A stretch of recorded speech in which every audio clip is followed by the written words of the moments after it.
Nehemiah chapter 4. Opposition through mockery. But when Sanballat, Tobiah, the Arabs, the Ammonim and the Ashdodim heard that the repairs on the walls of Jerusalem were going forward, and the breaks were being filled in, they became very angry. All of them together plotted to come and fight against Jerusalem and thus throw us into confusion. However, we prayed to our God and, because of them, organized a watch against them day and night.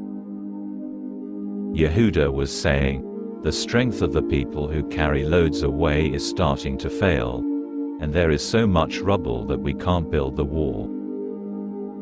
Our enemies were saying, "They won't know or see anything until we have already infiltrated them and begun killing them and stopping the work." And even the Judeans living near them came and must have said to us 10 times, "From every place you must come back to us." So in the lower parts of the space behind the wall, I stationed men according to their families, with their swords, spears and bows. After inspecting them, I stood up and addressed the nobles, leaders and the rest of the people. "Don't be afraid of them. Remember Adonai, who is great and fearful, and fight for your brothers, sons, daughters, wives and homes."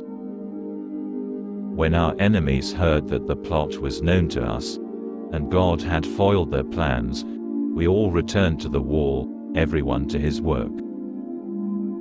The people are discouraged. From then on, half of my men would do the work, and half of them held the spears, shields, bows and armor, while the leaders stood guard behind the entire house of Yehuda.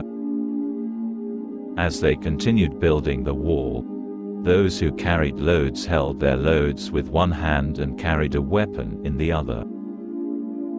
As for the construction workers, each one had his sword sheathed at his side. That is how they built. The man to sound the alarm on the shofar stayed with me. I said to the nobles, the leaders and the rest of the people, "This is a great work, and it is spread out.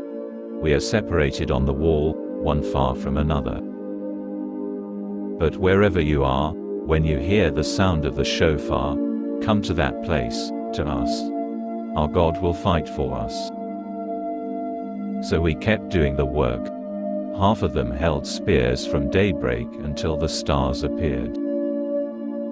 Also at that time I told the people, "Let everyone with a servant stay the night within Jerusalem, so that at night they can be a guard for us, even as they work during the day."